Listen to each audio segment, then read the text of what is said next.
आनंद लो प्रतिदिन जीवन का में आपका स्वागत है। मेरी बात सुनने के लिए धन्यवाद। आज मैं आपको अपने बहुत प्रिय विषय के बारे में बताना चाहती हूँ। आज का विषय है अपनी स्वतंत्रता। हमारा व्यक्तित्व परमेश्वर द्वारा दी गई एक भेंट है। हमारे साथ बने रहिए। इस शक्तिशाली शिक्षा का नाम है स्वयं को पहचानिए। मुझे विश्वास है कि यीशु ने हमें इस बात की स्वतंत्रता दी है कि हम अपने आप को पहचान सकें। कई व्यक्ति हैं जो दूसरों की तरह बनने में अपने आप को पीड़ा देते हैं। दूसरे व्यक्तियों के साथ अपनी तुलना ना करें। दूसरे व्यक्तियों के प्रतिस्पर्धी ना बने। उनकी अच्छी चीजों को देखते हैं, फिर अपनी ओर देखते हैं, तब आप अपनी कमियों से दुखी होते हैं क्योंकि आप उनकी तरह अच्छे नहीं हैं। आप उनके समान नहीं हैं। आपके पास वो वरदान नहीं है जो उनके पास है। आपके पास उनकी तरह योग्यता नहीं है। जो वो कर सकते हैं आप नहीं कर सकते। अच्छा, आप क्या जानते हैं? मैं एरिक की तरह बाजा नहीं बजा सकता और न ही माइकल की तरह गा सकता हूँ, पर मैं उपदेश दे सकता हूँ। प्रत्येक व्यक्ति जो कर सकता है वो दूसरे भी कर सके, ये जरूरी नहीं है।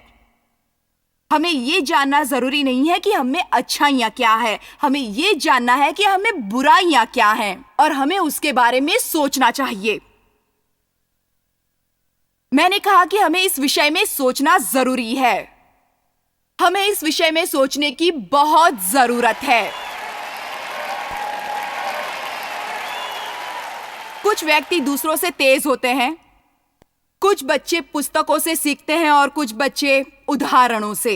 आपको किसी दूसरे बच्चे से अपने बच्चे की तुलना नहीं करनी चाहिए। जैसे तुम अपनी बहन की तरह श्रेणी नहीं ला सके।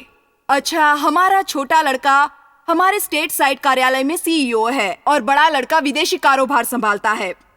और जब वो बच्चा स्कूल से निकला वो बहुत ही खुश था। वो स्कूल से नफरत करता था। वो किताबें पढ़ना पसंद नहीं करता था। तब मैं सोचती थी कि ये बच्चा अपने जीवन में क्या कर पाएगा, क्या करेगा ये लड़का। और वो परमेश्वर के उपहारों तथा योग्यताओं से पूर्ण है। इसलिए वास्तव में आपके पास ऐसा बच्चा है जो नियमित रूप से नहीं पढ़ता है। इसका मतलब ये नहीं कि उसे कुछ भी नहीं आता।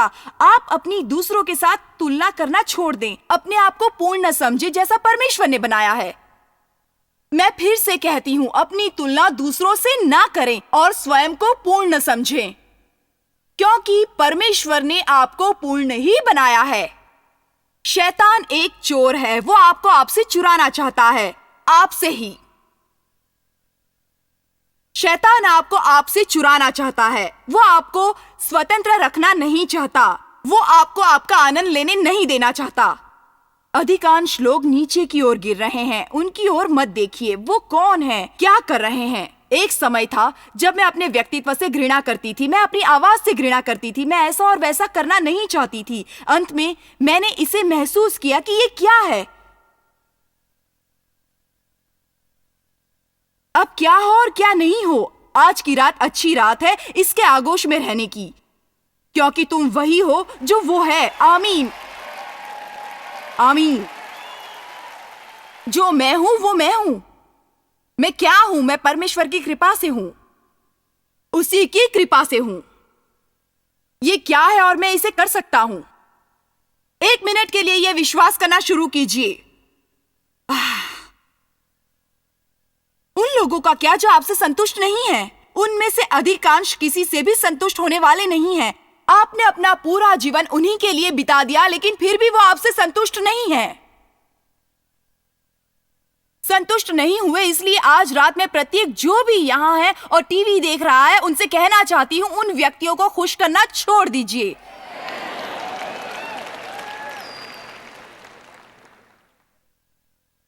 और स्वयं का आनंद उठाइए। जब आप स्वयं खुश रहना शुरू कर देंगे, तब आप स्वयं खुश रह सकेंगे और तभी आप दूसरों को भी खुश रख सकेंगे। जटिल होना छोड़ दीजिए, तभी आप खुद को दूसरों से कम जटिल पाएंगे। हम सभी उपहारों के साथ आते हैं और हम में कमियां भी होती हैं। हम शक्ति और कमजोरी के साथ आते हैं। हम उन चीजों को करते हैं जिन्हें कर सकते हैं। ऐसी चीजें भी हैं जिन्हें हम नहीं कर सकते। हम गलतियां करते हैं। हमें यह कहने में कोई भय नहीं है कि आप क्या जानते हैं कि आपने गलती की है। सीखने की प्रक्रिया में हम परमेश्वर की आवाज कैसे सुने, हम कभी कभी ये भूल जाते हैं। हम कहना चाहते हैं, मैंने सोचा मैं परमेश्वर को सुन रहा हूँ। ये प्रत्यक्ष था, मैंने उससे नहीं सुना, मैंने परमेश्वर को खो दिया। वे क्या है, जरा बोलो, ये क्या है? मैं परमेश्वर से दूर हो गया, मैंने परमेश्वर को नहीं सुना। मैं सोचता हूँ मैंने परमेश्वर की आवाज को खो दिया, मैंने बुरा काम किया, मुझे दुख है, दोबारा ऐसा नहीं करूंगा। क्या आपने मुझे सुना? हमें दूसरे लोगों की तरह अपने आप को पूर्ण समझने की बात छोड़नी चाहिए, जबकि हम पूर्ण नहीं हैं। उनमें से अधिकांश लोगों की बहुत समस्याएं होती हैं, आपसे भी अधिक समस्याएं। मुझे इस बात की परवाह नहीं कि लोग चर्च में कैसे काम करते हैं, परवाह इस बात की कि दरवाजे के पीछे क्या हो रहा है। प्रत्येक के पास चर्च रूपी चेहरा है। प्रार्थना करो। धन्यवाद यीशु। आमीन आमीन आमीन आमीन आमीन बहन, आमीन। हम प्रशंसा का बलिदान चढ़ाते हैं परमेश्वर को, सब मैं सौंपता हूं। जब रास्ता नहीं पाते तब आप घर पर क्या करते हैं? आप तब क्या करते हैं जब आपका बच्चा खाने की मेज पर दूध गिरा देता है? इसके संबंध में एक चीज है, जब तक दूध मेज की दरार में जाए, हमें मेज पे गिरे दूध को अच्छी तरह से साफ कर देना चाहिए, क्योंकि एक बार ये दूध दरार में गया तो ये सड़ जाता है, क्योंकि उस दरार में पहले का कचरा मौजूद है जिसे आपने पहले कभी साफ नहीं किया। जब दूध दरार में चला जाता है, मुझे याद है मेरा एक बच्चा हर रात कोई ना कोई चीज गिराता था। मैं चर्च में लीडर थी और बाइबल का अध्ययन चलाती थी और कुछ समय के लिए सामर्थ्य थी, और इतना ही नहीं, मैं दुष्ट आत्माओं को धमकाती थी और वहां से भगाती थी। मैं प्रतीक को सिखाती थी कि क्या क्या करना है, पर जब मेरा बच्चा दूध गिराता था तो मैं जंगली बन जाती थी। मुझे विश्वास नहीं होता, हर रात मुझे शांति नहीं मिलती। मैं हमेशा सोचा करती हूँ कब हम आराम से बैठेंगे और भोजन का आनंद लेंगे।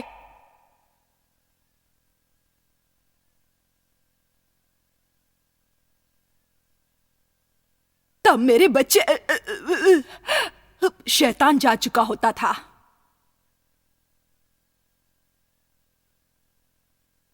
जब मैं किचन में पोछा लेने जाती थी जिससे मैं उस गिरे हुए दूध को साफ कर सकूं, तब मैं घर की दूसरी चीजों से भी टकरा जाती थी। मैं वास्तव में पागल हो जाती थी। मेज पर गिरा हुआ दूध पाए के जरिए नीचे आ रहा था, इसलिए मैं उसे साफ करने के लिए मेज के नीचे गई। मेरे एक बच्चे की लात मेरे सर पर लगी। मैं विवश थी।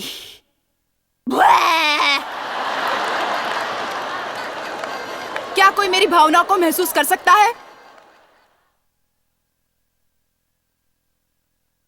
उस मेज के नीचे पवित्र आत्मा मुझसे बोली, परमेश्वर को सुनने के लिए चर्च में होना जरूरी नहीं, आप परमेश्वर को कहीं भी सुन सकते हैं।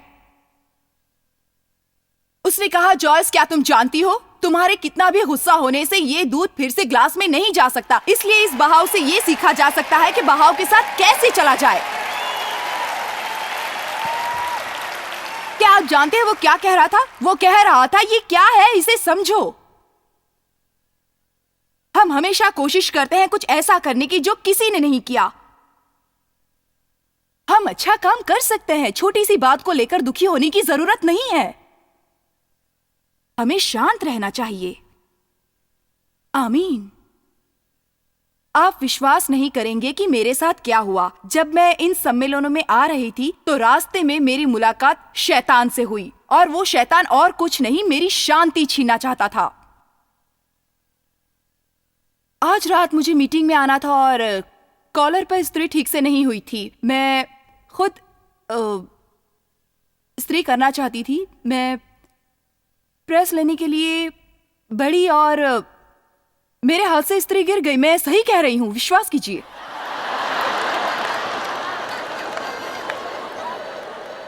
6:30 थे, मुझे इसकी जरूरत थी। हम अपनी प्रेस साथ ले जाते थे, इसलिए मैं होटल गई और वहां की प्रेस ली और कपड़ों पर प्रेस की। मैंने नहीं समझा कि ये कैसे हुआ। जब आप उसमें पानी डालते हैं तो पानी वापस आपके कपड़ों में आ जाता है, लेकिन ऐसा हुआ नहीं। आखिर समस्या क्या है? आप इस्त्री में पानी डाल रहे हैं और वो भाप के रूप में बाहर आ जाता है। नहीं, आप अपने कपड़ों पर प्रेस करते हैं तो अगली चीज आप जानते हैं, अब आपके कपड़े गीलापन ले रहे हैं।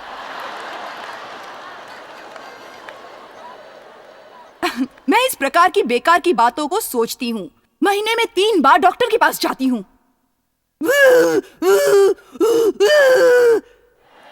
और फिर से डॉक्टर के पास जाती हूँ। मैं कहती, आप मेरी मदद करें, मेरे साथ कुछ गलत हो रहा है। वे कहते थे तनाव में तनाव दे रहे हैं, मैं बीमार हूँ। मैं उनसे कहती, मैं बीमार नहीं हूँ, आप मुझे बीमार बना रहे हैं। ठीक है, तो मैं बीमार हूँ।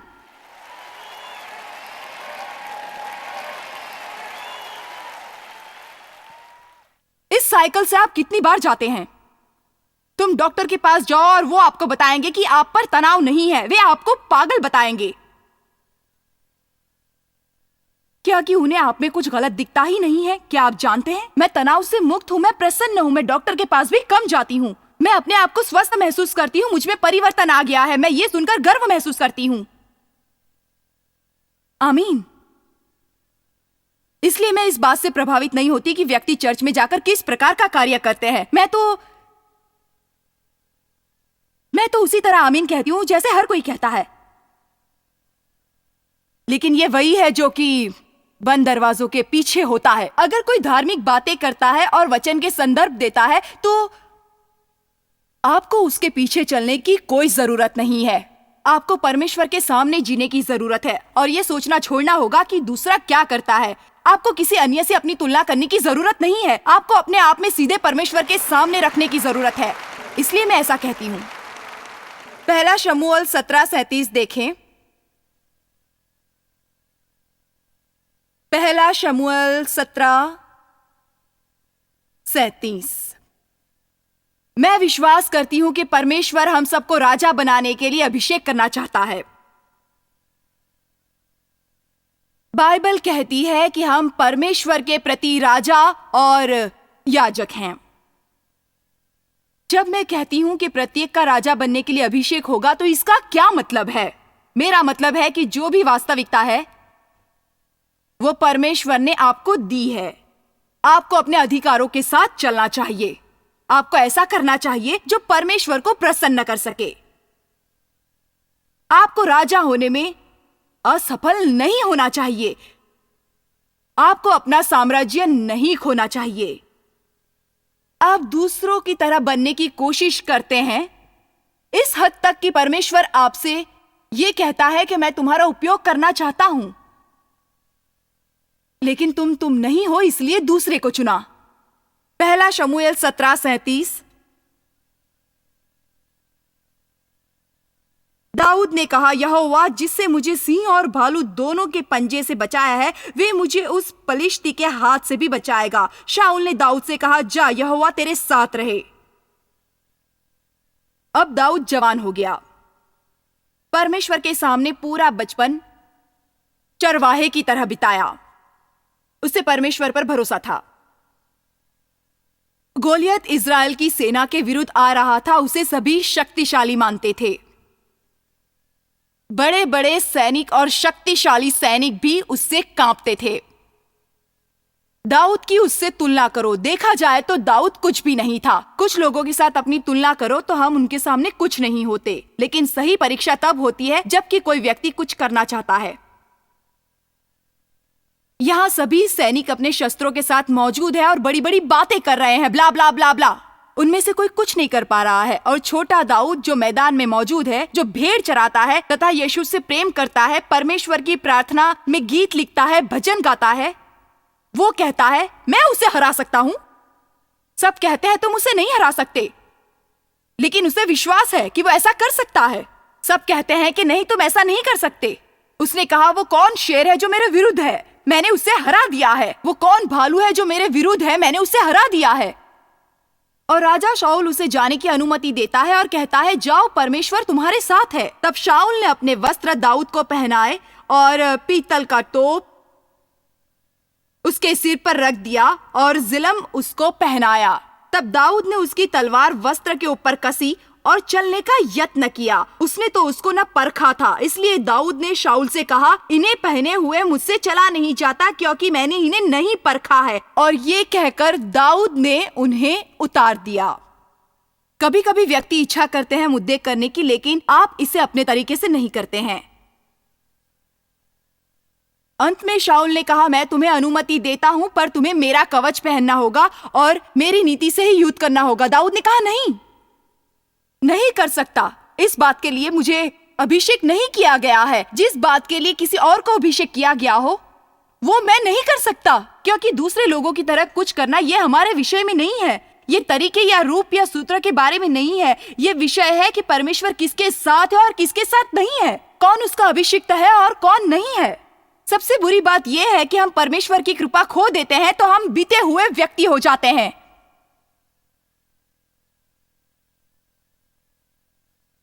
दाऊद परमेश्वर में विश्वास रखता था, पर शाऊल के कवच में विश्वास नहीं रखता था। शाऊल ने कहना शुरू किया, परमेश्वर तुम्हारे साथ है, लेकिन परमेश्वर के साथ चलकर वो सफल हो जाएगा, इस बात पर उसे बिल्कुल भरोसा नहीं था। दाऊद ने कहा, मैं ऐसा नहीं कर सकता।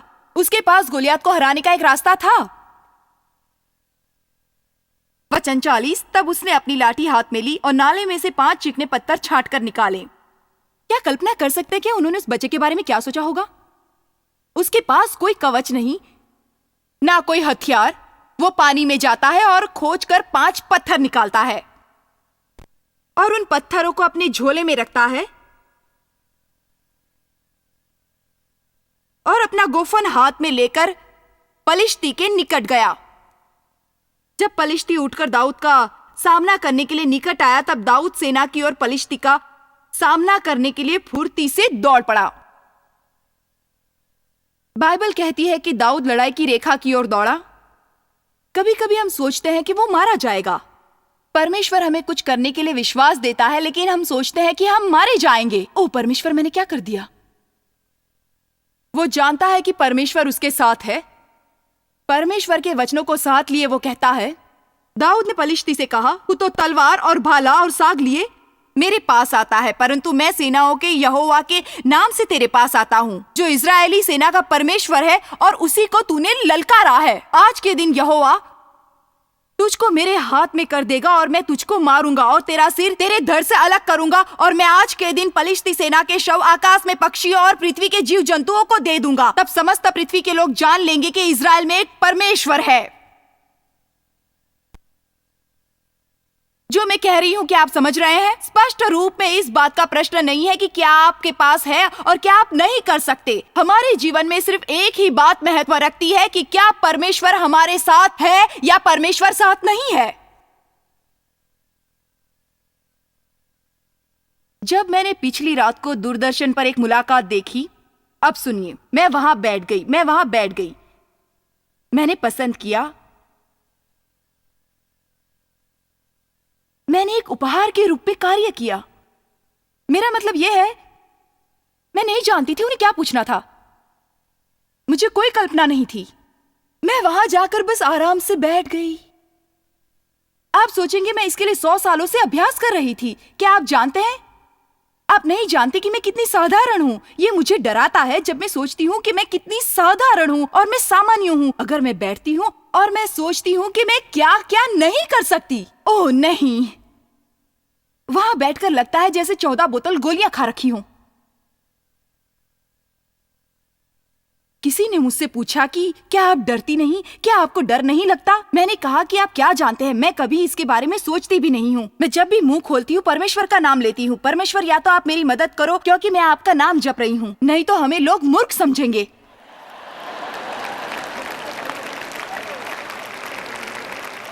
जब हम ये जानना चाहते हैं कि हमारे पास बेकार बातों का गुच्छा है, प्राकृतिक चीजों का गुच्छा हमारे पास है, मैं कहती हूँ ईश्वर के लिए ऐसा सोचना छोड़ दीजिए।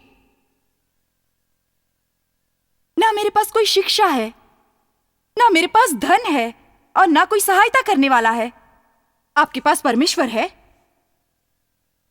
वही आपकी पूरी जरूरत है। जब परमेश्वर ने यहोशू को बुलाया तब जानते हैं परमेश्वर ने उससे क्या कहा? परमेश्वर ने कहा तुझे मूसा की जगह लेनी होगी। यही कहा परमेश्वर ने। मूसा एक नेता था। मूसा मर चुका है। अब मैं चाहता हूँ कि आप जाओ और उसने जो किया उसे खत्म करो। क्या आप जानते हैं परमेश्वर ने उससे आगे क्या कहा? परमेश्वर ने कहा कि तुम बिल्कुल वैसा ही करो जैसा मूसा ने किया। उससे मूसा ने ऐसा करने को नहीं कहा था। उसने कहा कि मैं मूसा के साथ था, इसलिए मैं तुम्हारे साथ भी होऊंगा। आगे बढ़ो, आज रात को इसे प्राप्त करेगा।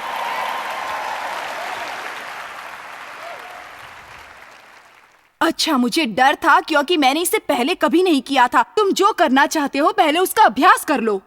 परमेश्वर की व्यवस्था में इस तरह से कार्य नहीं होता। यहाँ भरोसे से कदम उठाओ। इसे नाव से बाहर कदम रखना कहते हैं।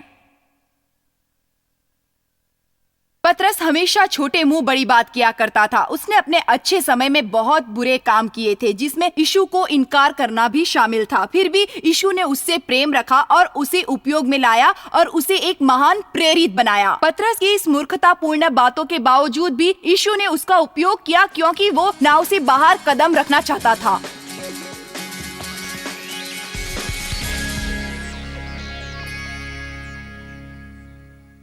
मैं आपको दूसरों से अपनी तुलना न करने के लिए प्रोत्साहित करना चाहती हूँ और ये निर्णय कीजिए कि आप बहुमूल्य व्यक्ति बनने जा रहे हैं जैसा कि परमेश्वर ने आपको पैदा किया था।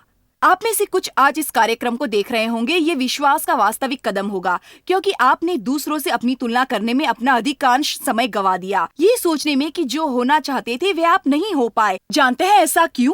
परमेश्वर दूसरों की तरह बनने में आपकी मदद नहीं करना चाहता।